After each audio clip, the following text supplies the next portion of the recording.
Zay ny mahakasika an'iny fa raha ny momba ny fitaterana anabakabaka kosa indray dia tsy vahaolana ny famarotana na ihany koa ny privatisation ho an'ny compagnie mpitaterana Air Madagascar raha ny fanazavana nentina Andriamatoa Toto Alphonse izay mpanamory teo aloha teo anivon'izany compagnie mpitaterana izany tokony tady fiara-miasa matanjaka na ihany koa partenaire stratégique ny tompona andraikitra ao anatin'izany compagnie mpitaterana izany mialohan'ny irosoana ao anatin'izy ity.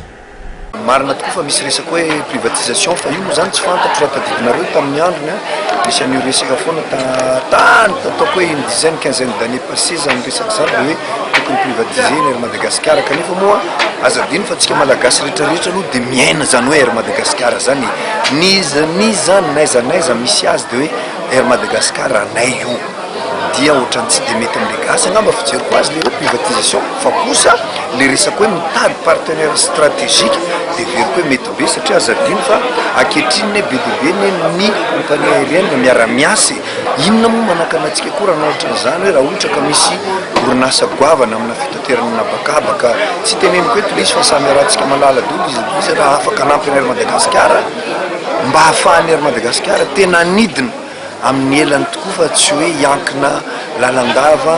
amina resaka hoe fanjakana satria ny mpamatsy vola koa nefa manomboka manome feo ndakiloso hoe tsy tokony andeha mena vola foana mena vola fotsiny Air Madagascar fa tokony mba andeha amin'ny tenany manokana zay ny azany averiko hoe le partenaire stratégique raha amiko manokana en tant que pilote fa za moa zao efa tsy miasa efa tsy manidina intsony de mety be amiko zay.